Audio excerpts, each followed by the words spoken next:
제가 뭐 하나 여쭤봐야 되겠습니다. 한 남자가 있었습니다. 결혼한 지는 한 15년, 20년 정도 되어가는 것 같아요. 아내하고 사는 것이 지겹다라고 이야기하는 것 같습니다. 그래서 늘 다투고 싸우고 집에 가도 낙이 없고 그런 어려운 가운데서 그 남자에게 한 여인이 나타났습니다. 그 여인은 그 남자에게 젊었을 때에 그 설레임을 안겨다 주었고, 그 여인은 그 남자에게 다시 한 번 더 젊음과 청춘을 회복시켜주는 듯한 그러한 마음을 가지게 하였습니다. 그 여인만 보면 가슴이 떨리고 기분 좋고, 집에 가서 아내를 보면은 가슴이 오므라들고 기분이 상하는 그러한 상황이 계속되었습니다. 그래서 그 남자는 그 여인과 한 번, 두 번 차를 마시고 대화를 나누고 이렇게 마음을 나누었고 행복한 삶을 살아가게 되었습니다. 뭐 이 정도까지 하고, 자, 이 남자의 행위는 로맨스입니까? 불륜입니까? 로맨스라고 생각하시는 분 안 계세요?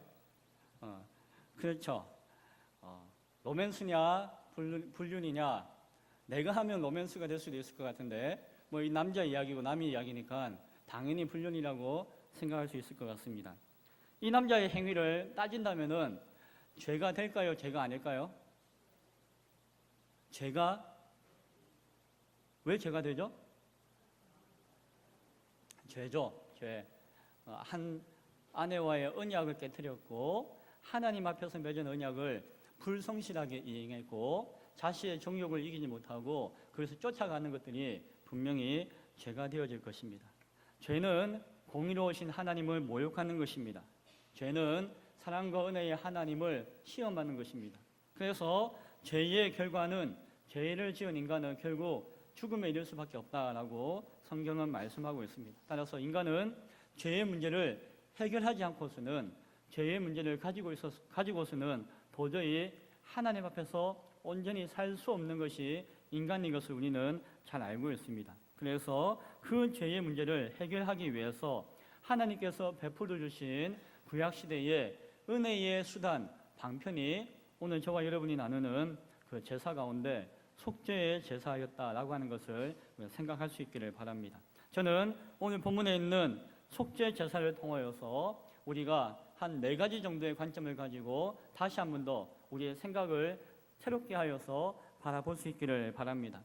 먼저 속죄 제사를 통하여서 진정한 회개의 모습을 바라볼 수 있기를 바랍니다. 첫 번째, 죄는 회개에 이르기 위해서, 속죄에 이르기 위해서 가장 먼저 되어져야 할 것은 그 죄를 깨닫는 것입니다. 오늘 성경은 계속해서 이야기하고 있지만 오늘 읽었던 본문 가운데 13절과 14절에서 이야기하죠. 부지 중에 범하여 허물이 있으나 스스로 깨닫지 못하다가, 그러나 그 범한 죄를 깨달으면 속죄의 제사를 드릴지어다 라고 이야기하고 있는 것을 보게 되어집니다. 죄를 깨닫지 못하면은 죄의 문제는 해결될 수가 없습니다. 이것이 죄다라고 하는 사실에 대한 인식이 없으면은 그 죄에 대해서 회개를 하든 속죄를 하든 그 수단과 방법을 통하여서 그 죄의 문제를 해결해야 나아가는데 깨닫지 못하면은 할 수가 없다라고 하는 것입니다. 어찌 보면은 죄를 짓는 것보다도 더 무서운 것은 죄가 죄인지 모르는 것이 그러한 것 같습니다. 요즘 동성애 문제가 참 말이 많지 않습니까? 근본적인 원인은 무엇입니까? 많은 사람들이 그 동성애가 죄라고 하는 사실을 인식하지 못한다는 것입니다. 성경을 아는 사람도 성경을 어떻게 읽었는지 동성애 문제에 대해서 이것은 인권의 문제에 덮여서 죄로 할 것이 아니라 인간의 하나의 본성적인 실체로서 용납해야 된다라고 덮어두는 그런 모습들이 우리나라에는 별로 없는데 외국에서는 교회 안에서도 만연해 있는 것을 보게 되어집니다. 죄라고 하는 사실을 모를 때에 그것이 범람하게 되어지고 그 죄의 문제를 회개하지 못하게 되어지고 죄를 고백하여 속죄할 수 있는 기회가 상실되어진다라고 하는 것입니다. 죄의 문제에 회개를 통해서 나아가기 위해서는 첫 번째, 죄를 깨닫는 것입니다. 앞서 그 남자가 자신이 행하고 있는 모습이 불륜이 아니라 이것은 로맨스다라고 생각한다면 나만 있는 것이 아니라 애인 하나 없는 것은 바보다라고 여기면서 중년 남자의 하나의 상징은 애인이지 라고 이야기하면서 그것을 스스로 인정해버리거나 혹은 주변의 모든 문화와 상황이 그러하기 때문에 당연한 것이다 라고 여긴다면 그는 결코 자신이 행하고 있는 것이 죄라고 하는 사실을, 하나님 앞에, 사회 앞에, 가정 앞에, 아내 앞에 죄라고 하는 사실을 아마 전혀 깨닫지 못할 것입니다. 이것을 가지고 회개해야 되나? 속죄 제사해야 되나? 그렇게 생각하지 못할 것입니다. 죄를 깨달을 수 있어야 됩니다. 또한 회개를 위해서는 죄에서 돌이키는 것이 필요합니다. 그 돌이키는 행위가 따라야 한다라고 하는 것입니다. 15절에 보니까 이제 속죄 제사를 위해서 제물에 안수하고 여호와 앞에서 제물을 잡는, 직접적으로 잡는 그 행동이 따라가는 것을 보게 되어집니다. 그리고 그 제물의 죽음으로 말미암아 대속하는 속죄의 현장을 보여주는 것을 보게 되어집니다. 죄는 깨닫고 뉘우치는 것으로서 문제가 해결되어지는 것이 아닙니다. 그렇죠? 아이고 잘못했네, 아이고 미안합니다, 아이고 죄송합니다 라고 하는 것으로 죄의 문제가 해결되어지는 것이 아닙니다. 이 남자가 바람을 피다가 이제 아내에게 걸렸습니다. 요즘은 그런 죄가 없어졌지만 아무튼 아내가 따지며 죄를 묻자 그 남자가 왠지 마음이 걸리고 미안했을 것입니다. 이 여인은 정말 어렵고 힘들 때에 그 고생하면서 나를 뒷바라지하고 자식들을 이렇게 부양하고 그리고 이 가정을 이끌어 나왔는데 이제 나이가 들어서 뭔가 좀 편안함을 누리고자 할 때에 내가 이런 큰 고통을 주었구나. 참 미안하네. 여보 미안해요. 죄송해요. 다시는 안 그럴게요. 내가 가만 보니까 참 내가 죽일 놈이에요. 미안해요 라고 이야기하고 눈물 흘리고 사죄하고 그 다음날 애인에게 찾아가서 어제 들켜서 죽을 뻔했다 그렇게 이야기한다든지 혹은 다시 한 번 더 그 여인에게 찾아가서 그 만남을 가진다면은 앞서 뉘우치고 용서를 구하고 눈물 흘리는 것들이 의미가 있는 것입니까? 없는 것입니까? 의미가 없죠. 전혀 없습니다. 물론 그 순간에는 찔리기도 하고 그 순간에는 미안하기도 하고 그 순간에는 눈물도 나서 정말 진심이라고 생각하면서 뉘우쳤지만 돌아서서 며칠 안 있어서 또다시 그 여인을 만나러 간다면은 앞서 뉘우치고 눈물 흘리고 사과하고 회개했던 그 모든 것들은 아무 의미가 없는 것이 되어버린다라고 하는 것입니다. 죄를 회개하는 것이 마치 이와 같습니다. 아무리 죄책감이 있고 아무리 미안함이 있고 아무리 용서를 구한다 할지라도 그의 모습이 여전히 또다시 그 현장으로 돌아가는 모습이 되어진다면은 그 순간 앞서 했던 모든 것들은 다 무효가 되어지는 것이 되어진다라고 하는 것입니다. 죄에서 돌이켜서 언제나 행함으로 나아가는 것이 중요하다라고 하는 것입니다. 진정한 회개의 모습 가운데 또한 세 번째는 죄에서 정결케 되어지는 것입니다. 17절과 18절에 보니까 이제 피를 가지고 회막에 들어가서 손가락으로 피를 찍어서 여호와 앞 휘장 앞에서 7번 뿌릴 것이요. 그 속죄 제사를 보면은 그 피의 역할이 있는데 그 피가 그 성소에 뿌려짐으로 말미암아 죄로 말미암아 더러워졌던 그 성소가 정결케 되어지는, 깨끗게 되어지는 그런 의식을 통하여서 속죄의 제사가 이루어져 가는 것을 보게 되어집니다. 회개에게 있어서도 마찬가지입니다. 죄의 문제가 정결하게 되어져야 한다라고 하는 것입니다. 이 남자가 이제 아내에게 정말 뉘우치고 반성하고 그리고 정말 그 몸도 이제 옛이 아니죠. 그 불륜의 현장을 찾아가지 않고 이제 꼭 참고 있습니다. 찾아가고 싶어도 참고 이것이 잘못이니까 아니다라고 여기지만 그 마음속에는 자꾸 생각나고 그 마음속에는 그리워하고 심심하면 깨똑깨똑 하면서 문자를 보내고 그런다면은 그가 반성하였고 그가 행하지는 않는다 할지라도 그 마음은 아직도 여전히 죄 가운데 있다는 것을 부인하지 못할 것입니다. 따라서 이 남자는 어디까지 나아가야 할까요?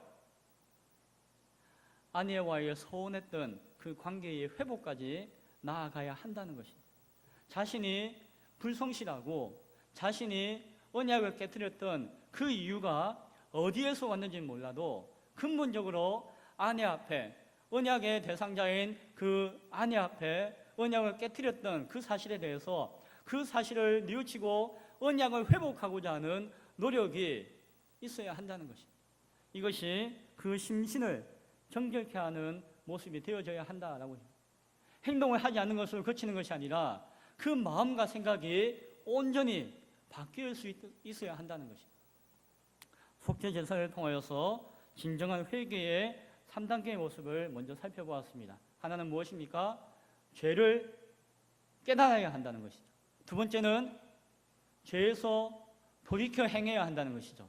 세 번째는 죄에서 온전히 정결케 되어야 한다라고 하는 것입니다. 죄의 문제가 만만치 않습니다. 오늘날 교회 안에도 수많은 성도들은 하나님 앞에 회개하며 기도하는 사람들이 많이 있습니다. 그러나 자신이 지금 무엇이 잘못인가에 대해서 깨닫지 못하는 사람들이 있습니다. 자신이 범죄한 것에 대해서 주님 앞에 눈물 흘리면서 콧물 흘리면서 기도하고 회개하였는데 여전히 돌아서서 눈물 쓱 닦고는 또다시 그 짓을 하는 사람이 있습니다. 여전히 행하지 않는다고 하지만 마음의 소원함을 품고 그 문제에서 벗어나지 못하여서 있는 사람들이 있습니다. 우리 신앙에 있어서도 온전한 회개의 속죄 제사가 있을 수 있기를 간절히 소원합니다. 두 번째 속죄 제사를 통해서 우리가 바라볼 수 있게 원하는 것은 교회 공동체의 책임입니다. 오늘 제목이기도 하는데요. 오늘 3절에 보니까 제사장의 죄에 있어서 그 죄의 문제는 단순히 그 제사장 개인의 죄로 그치는 것이 아니라 그것이 누구의 허물이 되었다라고 이야기합니까? 온 백성의 범죄함이 온 백성의 허물이 되었다라고 성경은 말씀하고 있습니다. 쉽게 이야기하면은 오늘날 교회에 있어서도 교회 지도자 그가 단 한 사람이라 할지라도 지도자의 위치에 있는 한 개인의 범죄함은 단순히 그 개인의 범죄와 실수로 그치는 것이 아니라 바로 그가 속해 있는 그가 섬기는 그 교회 공동체 전체의 허물과 죄가 되어진다라고 하는 사실을 우리는 기억해야 할 것입니다. 제사장과 같은 그 회중의 공동체의 지도자, 책임을 맡은 사람이 죄를 지었으되 그것을 단순히 자신의 개인의 문제, 한 사람의 문제로서 덮어버린다고 할 때에 그 온 교회가 함께 지고 나가야 할 그 죄의 문제에 대해서는 간과하며 그 죄의 문제에 대해서는 책임지지 않고자 하는 모습들이 있다라고 하는 것을 우리는 바라본다라고 하는 것입니다. 제사장의 죄는 온 백성의 허물이 되었습니다. 교회 지도자의 죄는 그 온 교회의 허물과 죄가 되어진다는 사실을 우리는 기억해야 할 것입니다. 그런 의미에서 오늘 성경 13절, 14절에서는 무슨 말씀을 주고 있는 거 아니? 또한 온 회중의 죄에 대해서 말씀하고 있는데 온 회중이 짓는 죄가 무엇인가 하니 13절에 보니까 13절 한번 같이 읽어볼까요? 13절입니다. 시작.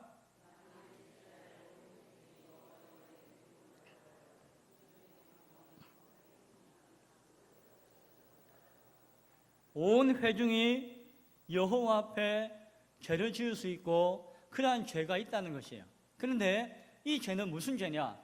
어떠한 죄냐라고 따질 때에 오늘 본문을 통해서 우리가 전체 문맥을 통해서 이해할 수 있는 것은 대표자의 죄를 깨닫지 못하는 것이 온 교회 회중의 죄가 되어질 수 있다는 것입니다.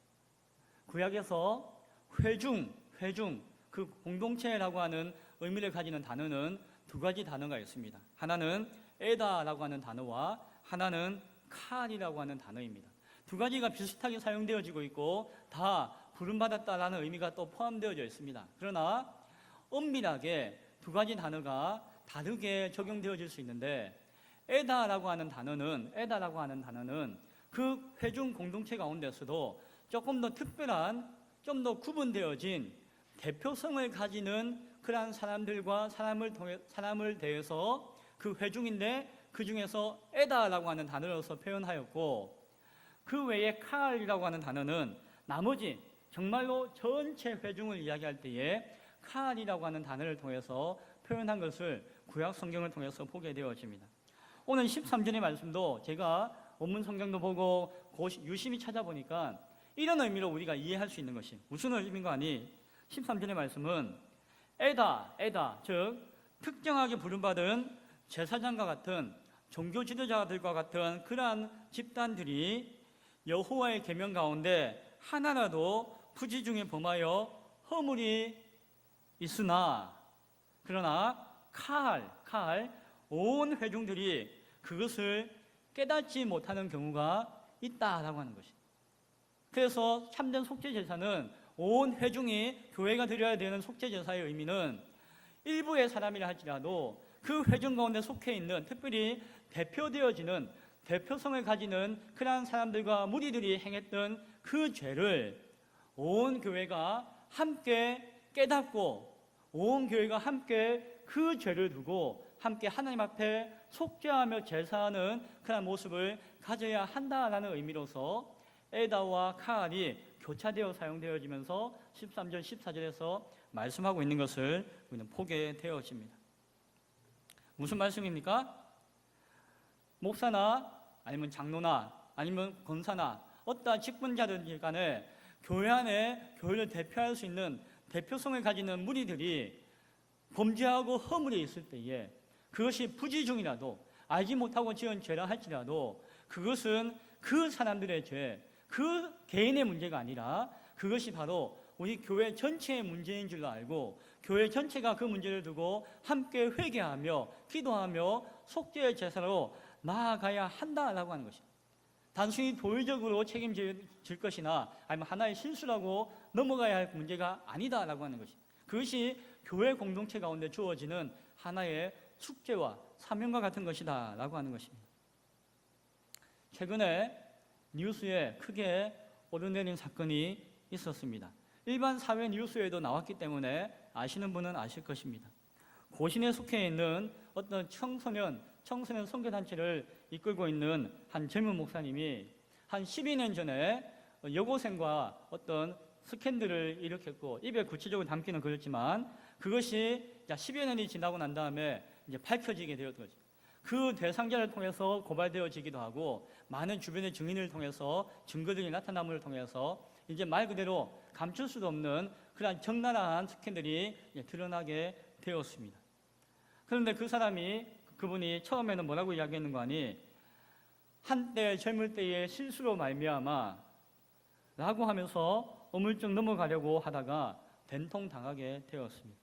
그분은 이것은 내가 한때 젊었을 때 저질렀던 하나의 실수였고 지금 사단이 그때 그 실수를 가지고 와가지고 지금 이 거대한 우리 선교단체와 하나님의 일을 가로막는 사단의 대적이 지금 우리 가운데 나타나고 있으니까 우리가 깨어서 더 기도하고 그 사단의 대적을 물리쳐야 한다라고 이야기하고 자신은 도의적인 책임을 지고 물러나지만 이 선교단체와 우리가 계획하고 있는 이 대형 집회는 내 동생을 통하여서 그대로 유지되어 나아갈 것입니다 라고 이야기하였습니다.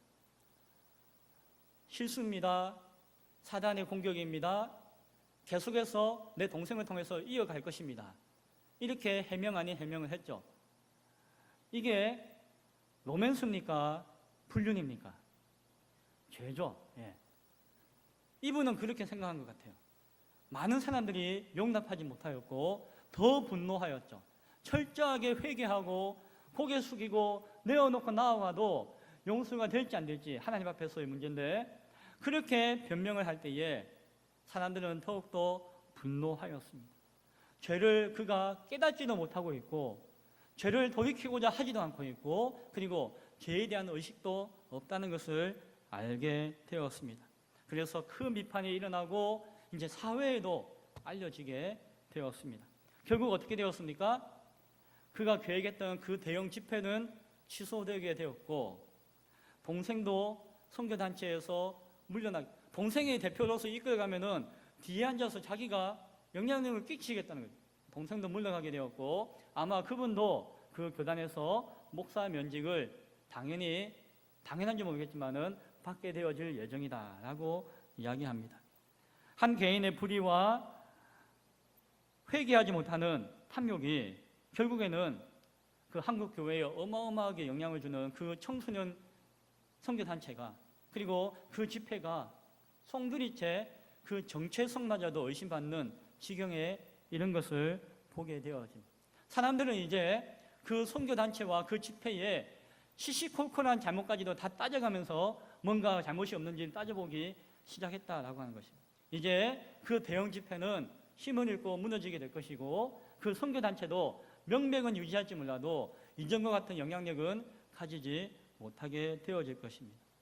한 개인의 문제가 아니라는 것이죠. 결국 그것이 그 공동체 전체의 문제가 되었고 사실은 사회적인 문제로 이렇게 되는 것을 보게 되어집니다. 용산에 있는 어떤 대형 교회의 사건도 우리는 잘 알고 있습니다. 전모 목사님의 경우에도 그 사건의 전모는 둘째치고 그 사건이 일어났을 때에는 마치 뉘우치는 것처럼 그리고 모든 것을 숙이고 사임하겠습니다 이런 이야기를 하다가 시간이 지나고 전체적인 상황이 정황이 자신에게 조금 유리해지니까 지금에 와서 하는 이야기는 나를 향한 모함이었다. 나는 그렇게 큰 죄를 지은 적이 없다. 전부 다 모함이고 악의적인 선동이었다라고 이야기하는 것을 보게 되어집니다. 그리고 그가 새롭게 개척한 교회는 그 사람을 믿고 그 말을 믿고 수천 명의 사람들이 따라서 또 하나의 거대한 교회를 이루어 나가고 있고 본래 있던 교회는 이제 새로운 목사님이 오셨지만 교회는 반쪽 나서 아주 어려운 상황 가운데 그 수만 명의 교회가 다 이렇게 반쪽 나고 큰 어려움을 당하는 것을 보게 되어집니다. 그리고 온 사회가 교회를 비판하는 하나의 타겟이 되어지고 교회를 욕하는 하나의 근거가 되어지는 것을 보게 되어집니다. 그리고 그 문제를 공정하게 해결하지 못하였다고 하여서 그 교회가 속해 있는 노회가 욕을 먹고 그 교회가 속해 있는 우리 교단이 욕을 먹는 그런 지경에 이른 것을 보게 되었습니다. 한 개인의 문제였다라고 할 수 있었지만 온 교회가 그 문제를 두고 함께 아파하며 그것을 위해서 온전히 회개하고 기도하는 진통의 모습을 가지지 못할 때에 그것이 교회를 허물어뜨리고 사회 가운데 교회가 책망맞는 하나의 꼬투리가 되어지는 것을 보게 되었습니다. 강남에 있는 모 대형 교회의 목사님은 논문 표절 문제로서 시비가 걸렸습니다. 사실은 저도 논문을 써봐서 알겠지만 표절의 어떤 위협과 어떤 꼬투리는 누구나 조금씩은 가지고 있습니다. 물론 정도의 차이는 있겠지만 그가 처음에 철저하게 잘못을 인정하고 회개하고 논문을 철회하고 고개 숙였다면은 아마 교인들과 사회는 용서하였을지도 모를 것입니다. 그대로 그냥 덮이고 갔을 수도 있을 것입니다. 그러나 그분이 아니다라고 하다가 모든 것이 밝혀지니까 맞다라고 이야기하는데 크지 않다라고 이야기하다가 크게 드러나니까는 미안하다고 이야기했다가 시간이 지나니까 또 그것은 모함이다라고 이야기하면서 말을 바꾸는 가운데 그분의 언행을 의심하였고 그분에 대해서 알아보는 가운데 그가 예전부터 학력을 위조하고 공문서를 위조하고 여러 가지 거짓말들을 일삼았다라고 하는 작은 증거들이 속속히 드러나면서 한 개인이 큰 어려움에 빠지는 것을 보게 되어집니다. 그러나 교회가 크고 그를 따르는 무리들이 많이 있기 때문에 아마 큰 어려움은 없을 것 같아요. 그러나 아는 사람은 알죠.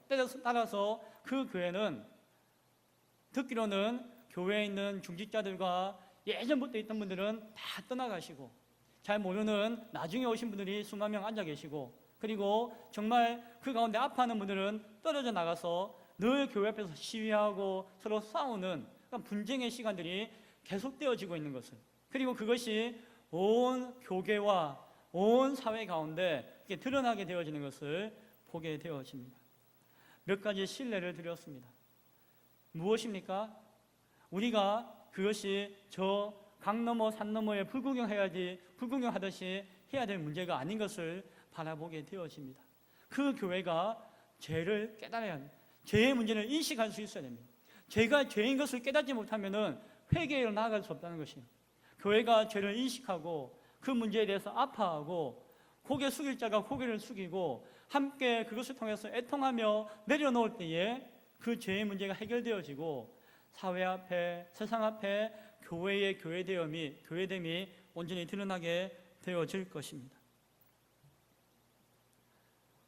세상은, 오늘날 교회는 교회 스스로의 자정 능력이 상실되었다라고 이야기할 만큼 큰 교회를 중심으로 죄를 회개하는 것이 어렵다는 것을 보게 되어집니다. 교회가 크면 클수록, 힘이 많으면 많을수록, 많은 사람의 인정을 받으면 받을수록 그 사람이 하나님 앞에, 세상 앞에 죄를 고백하고 고개를 숙이고 회개하는 것이 점점 어려워지고 있다는 사실을 바라보게 되어집니다. 우리가 함께 그러한 문제들을 두고 우리 교회의 문제인 줄 알고 애통해야 하며 기도할 수 있기를 바랍니다. 세 번째, 속죄 제사를 통하여서 우리가 바라볼 수 있게 원하는 것은 숨겨진 죄의 모습을 바라볼 수 있기를 원합니다. 죄의 원인은 무지함 때문일 수도 있습니다. 모르고 지은 죄가 있을 수 있다는 것입니다. 그리고 연약함 때문일 수도 있습니다. 약해서, 정말 내가 의도하지 않았지만 내가 모르고 약해가지고 지은 죄다라고 이야기할 수밖에 없는 죄가 있습니다. 그리고 구체적으로 드러나지 않는 죄일 수도 있습니다. 그러나 그러한 죄라 할지라도 성경은 그 죄를 철저히 깨닫고 회개하고 속죄의 제사로 나아가야 한다라고 말씀하고 있는 것을 우리는 기억해야 할 것입니다. 고의적인 것이 아니라 할지라도, 악의적인 것이 아니라 할지라도, 개인의 책임으로 구체적으로 드러나는 것이 아니라 할지라도, 그렇다고 해서 죄의 문제가 덮여지거나 간과되는 것은 아니라는 사실을 우리는 기억해야 합니다. 5장에서 보면은 5장 1절부터 쭉 내용을 보면은 죄의 새로운 숨겨진 구체적인 모습들에 대해서 밝혀주고 있는 내용이 몇 가지 있습니다. 첫 번째는 5장 1절에 보니까 만일 누구든지 저주하는 소리를 듣고서 증인이 되어 그가 본 것이나 알고 있는 것을 알리지 아니하면 그는 자기의 죄를 져야 할 것이요 그 허물이 그에게로 돌아갈 것이며. 무엇입니까? 교회는, 성도는 정의롭게 말하고 행동할 수 있어야 한다라고 하는 것입니다. 거짓이 나에게 올 때에, 불의함이 나에게 닥쳐올 때에, 악한 행위와 환경이 나에게 주어진다 할 때에 교회가, 성도가 그것에 대해서 거짓입니다, 그것은 옳지 못합니다, 그것은 불의합니다라고 말로 드러내거나 밝히지 않고 침묵으로 말미암아 방조한다면은 그것이 무엇이 될 수 있다고요? 죄가 될 수 있다라고 성경은 이야기합니다. 우리의 비겁함이, 우리의 옹졸함이, 우리의 그 왜곡된 생각들이 성경이 보기에는 죄일 수 있다는 것입니다. 그것이 우리의 무지함과 연약함으로 말미암아 내가 못 배워서, 내가 몰라서 행한 것이라 할지라도 그것이 죄가 되어줄 수 있다라고 성경은 말씀하고 있는 것입니다. 진리 앞에, 진실 앞에 정직하고 용기를 가질 수 있어야 된다. 성도는, 교회는 그러해야 된다라고 오늘 성경 말씀은 역설적으로 우리에게 말씀해주고 있는 것입니다. 이것은 죄의 사회성 가운데 있습니다. 한 개인이 지은 죄라고 할지라도 죄는 그 개인에게만 머물고 있는 것이 아니라 그것은 그가 속해 있는 공동체와 그 사회 전체로 퍼져나가서 그 전체 가운데 영향력을 가진다라고 하는 것입니다. 교회에서 개인이 범죄할 때에 교회가 그냥 간구하고 눈 감고 모른 채 해서 되는 것이 아니라 그것을 품고 아파하며 기도하며 회개의 자리까지 나아가도록 권면해야 되는 이유는 바로 교회는 한 몸이기 때문에 그러합니다. 교회는 그리스도의 몸된 지체입니다. 지체의식을 가지고 있는 한 몸입니다. 내 팔이 썩어서 문드러지고 있는데 내 왼쪽 팔이 나는 건강한데 나는 문제가 없는데 라고 휘둘고 다닌다면 어느 순간 이 팔이 병들어서 내 몸을 병들게 하고 이 몸이 이 팔까지도 무너지게 만든다는 사실을 우리는 기억해야 할 것입니다. 또한 우리가 바라봐야 할 것은 죄의 전염성입니다. 오늘 5장 2절과 3절에서 말씀하고 있는 것이 바로 그것입니다. 부정한 것에 대해서 주의해야 한다. 그리고 그 부정한 것에 대해서 속죄할 수 있어야 된다. 왜 그렇습니까? 부정하다라고 할 때 그것은 전염성이 강한 것을 이야기하기 때문입니다. 죄는 전염되어집니다. 죄는 전염성이 강합니다. 부정한 것에 대해서 그것이 너무너무 심각하기 때문에 레위기서는 후반부에 보면은 정한 것, 부정한 것에 대해서 이만큼 기록하여서 그것을 또한 구체적으로 기록하고 있는 것을 보게 되어집니다. 다른 사람이 나의 부정한 것을 모를 수 있습니다. 나의 부정한 것을 다른 사람이 모를 수 있습니다. 그러나 내가 그 죄를, 그 부정한 것을 고백하고 속죄하지 않는다면 나도 모르게 내가 의도하지 않는데 나의 그 부정함이, 나의 부정결함이 내가 속해 있는 공동체 가운데 스며들게 되어질 것이고 그 공동체를 오염시키게 되어질 것입니다. 죄는 결코 개인의 문제에 그치지 않습니다. 오늘 5장 4절과 5절에 있는 말씀을 통해서 우리가 또한 살펴보기 원하는 것은 이제 맹세하는 것에 대해서 이야기하죠. 정직과 진실함에 민감할 수 있어야 합니다. 순간적인 위기를 모면하기 위해서 그냥 자신의 그냥 하나의 작은 잘못을 덮기 위해서 또한 자신을 드러내고 자랑하기 위해서 진실을 담지 못하는, 진실이 빠져있는 약속을 하는 경우가 있습니다. 특히 맹세를 하는 경우가 있을 수가 있습니다. 성경은 그것에 대해서 뭐라고 이야기합니까? 속죄 제사 드려야 할 죄다라고 말씀하고 있습니다. 진실을 빠뜨린 약속, 온전히 깨닫지 못하는 맹세, 내가 지금 맹세하고 있는 것이, 하나님 앞에 맹세하는 것이 무엇인지 깨닫지는 못하고 남들이 하니까 다 따라한다는 식으로 해서도 안 된다라고 하는 것입니다. 그것이 죄를 간구하는 것이 되어지지 못한다라고 이야기하는 것입니다. 그것은 무책임하기 때문에, 죄의 무책임성, 죄의 특성 가운데 그것입니다. 죄가 사회성이 있고 전염성이 있으며 또한 무책임성이 있습니다. 죄는 책임지지 않습니다. 무책임하게 그냥 행하게 하고 그대로 지나가게 만든다라고 하는 것입니다. 마지막으로 속죄 제사를 통해서 우리가 바라보아야 할 그 하나, 죄 문제의 해결책인 십자가의 예수를 바라볼 수 있기를 바랍니다.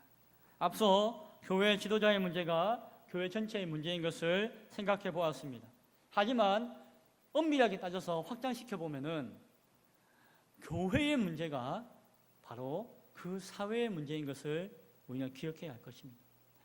교회가 속해 있는 그 사회가 병들고 그 사회가 어그러지는 것은 그 사회가 어그러지고 병들었기 때문에 그 사회에 속해 있는 교회가 그 죄가 오염되는 것이 아니라 바로 교회가 교회의 모습을 온전히 가지지 못하고 교회가 교회의 사명을 온전히 가지지 못하고 교회가 그 죄에 대해서 깨닫지 못하고 교회가 그 죄의 문제에 대해서 회개하지 못할 때에 그 교회의 죄가 사회로 오염되어지고 전파되어져서 그 죄에 사회가 무감각하게 만들어진다는 겁니다.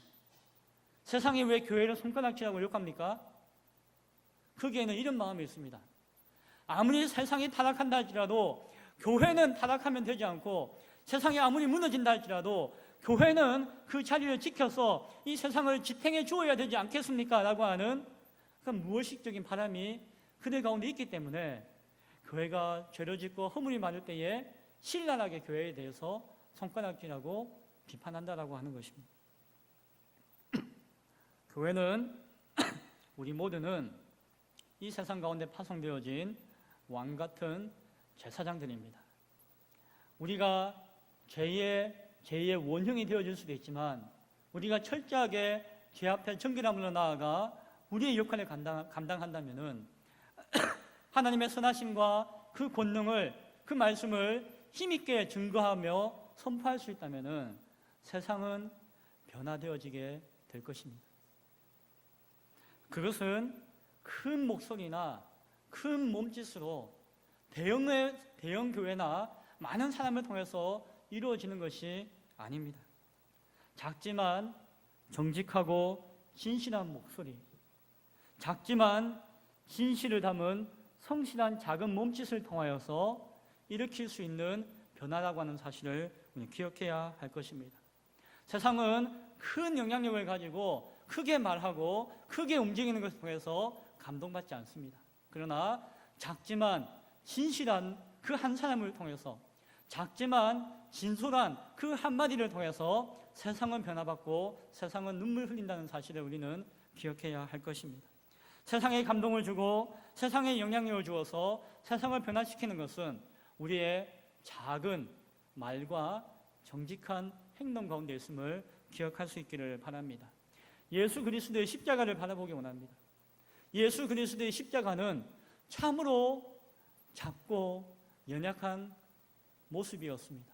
하지만 그 작은 십자가의 모습이 하나님의 중심을 담은 진실이 그 속에 있었고, 그 작은 몸짓이 온 세상을 향한 피 흘림의 몸짓이었기 때문에 그 십자가가 세상을 변화시키고 저와 여러분을 오늘의 우리와 같은 모습으로 새롭게 하게 하신 것을 바라볼 수 있기를 바랍니다.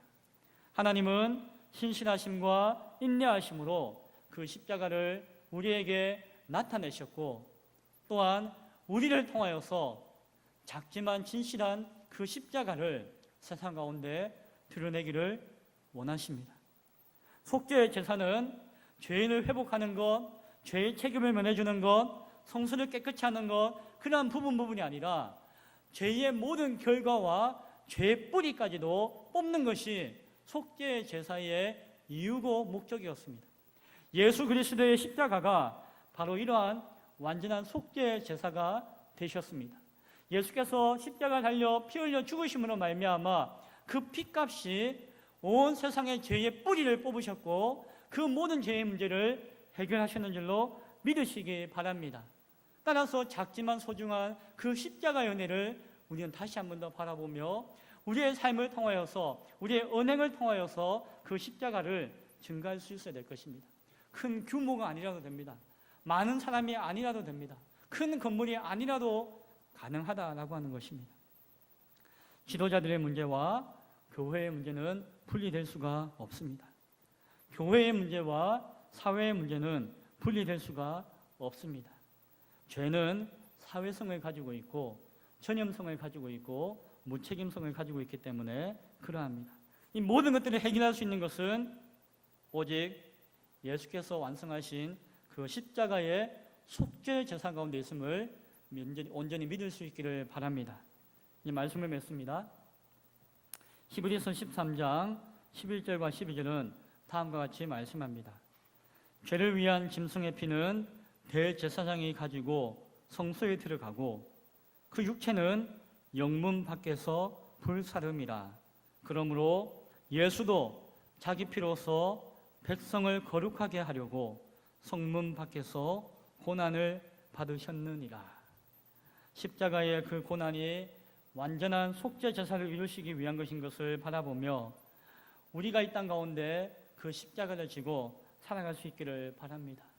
우리가 이 땅 가운데서 고난과 고통이 있다 할지라도 주님 앞에 회개함으로 속죄함으로 온전한 삶으로 나아갈 수 있기를 바랍니다. 요한일서 1장 9절에서는 다음과 같이 말씀합니다.